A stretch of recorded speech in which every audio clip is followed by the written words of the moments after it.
बहुत से रास्ते कहीं से ही प्राप्त कर लो।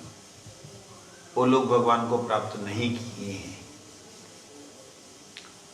क्योंकि भगवान स्वयं कहते हैं नामाम साध्यति योगुना सांख्य धर्म उद्धवा। हे उद्धव, ना मेरे को स्वाध्याय ना तपस त्यागा यथा भक्ति में बोल रहा है।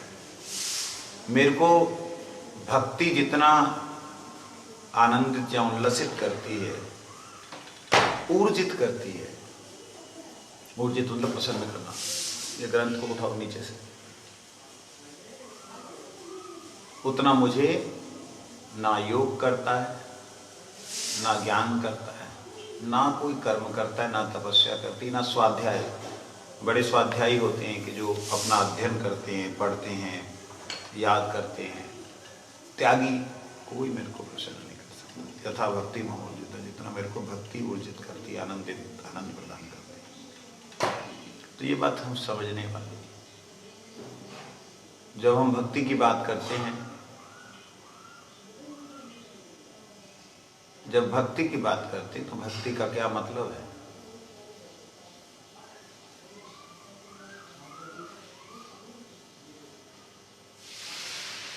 भक्ति जिसमें भगवान प्रसन्न हो, ऐसी क्रिया जिससे भगवान प्रसन्न हो, वो है भक्ति।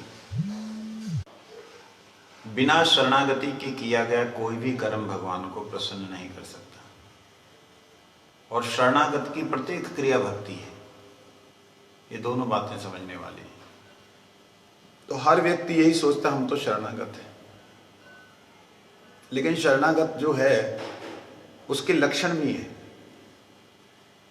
ठीक है, ये बात सही है कि भगवान केवल शरणागत की ही बात को सुनते हैं। षडंग शरणागति है वे जहार, तहार प्रार्थना सुने श्री नंद कुमार। 6 अंगों वाली शरणागति जिसके पास में है, उसी की प्रार्थना भगवान सुनते हैं। ये बात सही है, लेकिन वो 6 अंगों की जो शरणागति वो है क्या? उसे कैसे प्राप्त किया जा सकता है?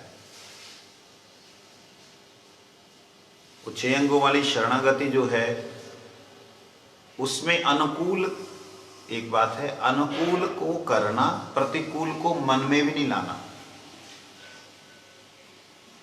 भक्ति अनुकूल मात्र कार्येर स्वीकार। भक्ति प्रतिकूल भाव भक्ति प्रतिकूल भाव वर्जन अंगीकार। ये जो है ना, भक्ति के प्रतिकूल जो भाव हैं, हम उनको तो अंदर रख लेते हैं,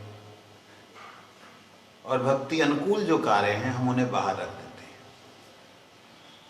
हैं। ये जब तक नहीं होगा, अनुकूलता और प्रतिकूलता के प्रति हमारी अगर जागृति नहीं होगी, तो शरणागति नहीं है। अगर कोई कहे मैं देश के शरणागत हूं, तो देश के प्रतिकूल कोई भी भाव अगर उसके मन में आएगा या कहीं सुनेगा, तो उसको वो सहन नहीं कर पाएगा, और अनुकूलता में वह देश के लिए सब कुछ न्यौछावर कर देगा। ये 2 मुख्य लक्षण हैं किसके? शरणागति के। शरणागत हुए बिना भक्ति नहीं हो सकती। शरणागत मूल लक्षण है। तो शरणागत के बिना भक्ति हो ही नहीं सकती। ये बात गांठ मान लेनी चाहिए। भक्ति का मतलब ही शरणागति की शुरुआत है। शरणागति नींव है, फाउंडेशन ऑफ डिवोशन।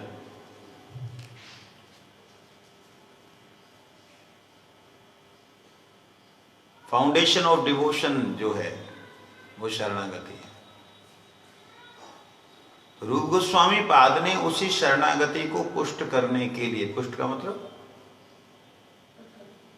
पक्का करने के लिए, उसको ताकत देने के लिए ये बातें बतलाई हैं कि देखो शरणागति में ये जो चीजें आती हैं ये प्रतिकूल हैं, इनको छोड़ना पड़ेगा, नहीं तो हमें समझ ही नहीं आएगी प्रतिकूल है क्या। हमें कहां से मालूम पड़ेगा प्रतिकूल क्या होता है। हम तो मन में ही सोचते रहेंगे हाँ भी हम तो शरणागति हैं, हमारे प्रतिकूल तो हम कुछ भी नहीं करते हैं। हमारी समझ में ही नहीं आएगा। जब हम सुने ही नहीं होंगे तो कहां से समझ आएगा। है कि नहीं? अत्य आहार प्रयासस्य प्रजल्पो नियमाग्रह जनसंगम से लोल्यम च क्षणविनम भक्ति विनश्यति। इससे भक्ति विनाश हो जाती है। भक्ति तो विनाश होने वाली वस्तु नहीं है। विनश्यति क्यों कह दिया? क्योंकि इसमें जो समय आपका लगेगा अत्याहार में और उसको इकट्ठा करने के लिए प्रयास में, फिर फालतू की बातें करने में जो समय आपका इसमें लगेगा, उतना भक्ति का समय तो नष्ट हो गया ना। भगवान की भक्ति का उतना समय नष्ट हो गया। तो इसीलिए कहा भक्ति विनश्यति। और इन सब के काम, इन सब प्रयासों को, इन सब दोषों के रहने से भक्ति कभी आ ही नहीं सकती। तो भक्ति के ना आने का कारण ही भक्ति की विनाश शब्द बोला गया, नहीं तो भक्ति कभी विनष्ट नहीं होती है। सुकृति भी नष्ट नहीं होती तो भक्ति नष्ट होने की तो बात ही नहीं। लेकिन भक्ति विनश्यति का अर्थ है कि हमारा समय जो भगवान की सेवा में जाना था, वो यही फालतू की चीजों में, अत्याहार में लग गया, प्रयास करने में लग गया, जो इकट्ठा करना है उसको प्रयास करने में लग गया, प्रजल्प में लग गया कि उसको कैसे करें, क्या करें, किस तरीके से इकट्ठा करें हैं।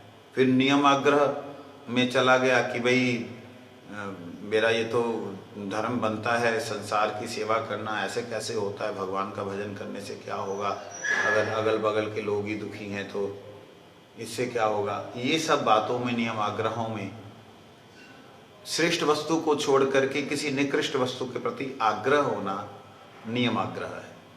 इस प्रकार से जनसंग, वैसे ही लोगों का संग करना जो लोग इसी तरह के हैं, और उन लोगों के संग में सांसारिक वस्तुओं के लोग उत्पन्न करना, ये जो है भक्ति को विनाश करने वाले कार्य हैं। जब इसे हम करते हैं तो भक्ति उसमें नहीं आती है, भक्ति की कोई भी क्रिया नहीं होती है, वो भक्ति विनष्ट ही होती है।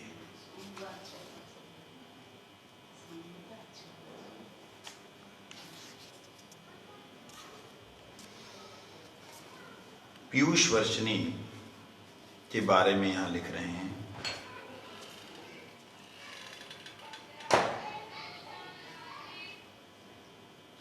अत्याहार, किसी भी इंद्रिय द्वारा उसके विषय को अधिक रूप से ग्रहण करना। आंख से किसी के रूप को देखना, मोहित होना, भगवान के रूप को देख करके उदासीन होना। अरे उदासीन, आकर्षित ना होने का मतलब उदासीन है। वो ठीक है, जैसे बने हो वैसे बने, अच्छे बने हो।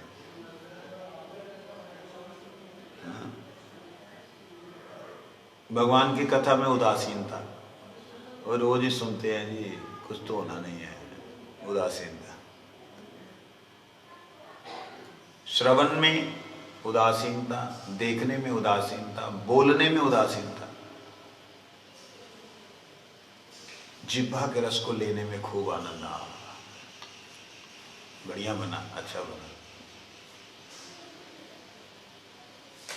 कहते हैं इन पांचों इंद्रियों के द्वारा रूप, रस, गंध, शब्द, स्पर्श को हम लोग ग्रहण करते हैं। कहते इसको अधिक ग्रहण करना ही अत्याहार है, ज्यादा खा लेना। कहते फिर भगवान के रूप को ज्यादा देखें तो उसमें प्रॉब्लम, वो भी अत्याहार में आएगा कि नहीं आएगा? कहते वो नहीं आएगा। क्यों नहीं आएगा?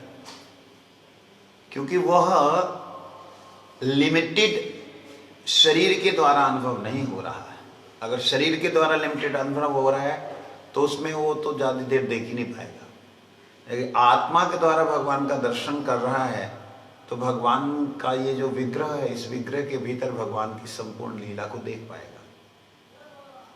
तब उसमें उसको संतुष्टि नहीं होगी, तृप्ति ही नहीं होगी। अत्याहार का मतलब होता है ज्यादा ही देख लिया और वही ख्यालों में आने लग गए। लेकिन यहाँ पे तृप्ति ही नहीं होती। भगवान के लिए ही सारे की सारी इंद्रियां लगाने चाहिए। वो नहीं लगा करके, इधर उधर लगा करके जो हम लोग ग्रहण करते हैं उसे अत्याहार करते हैं।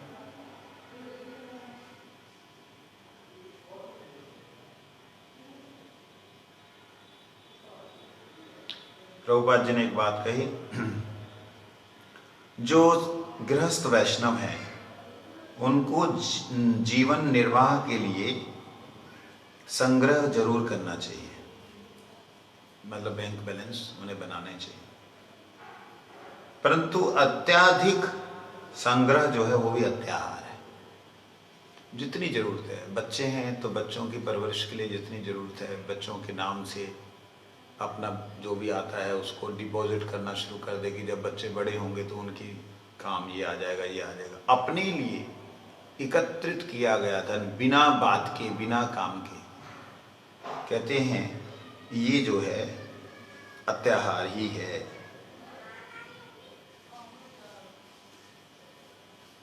और जो भजन पिपासु लोग हैं, जैसे त्यागी लोग हैं, हम लोग हैं, इन भजन पिपासु लोगों के लिए विषयों की तरह संग्रह करना उचित नहीं है।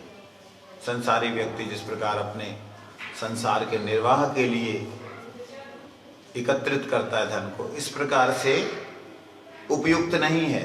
जो लोग त्यागी लोग हैं वो अपने अपने बैंक बैलेंस बनाएं, वो ठीक नहीं।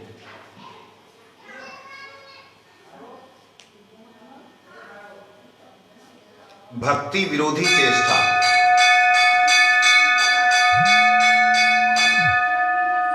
भक्ति विरोधी चेष्टा का मतलब विषयों को भोगने के लिए जो कोशिश की जाती है। विषय कौन से थे? रूप, रस, गंध, शब्द, स्पर्श, वासन, प्रतिदान।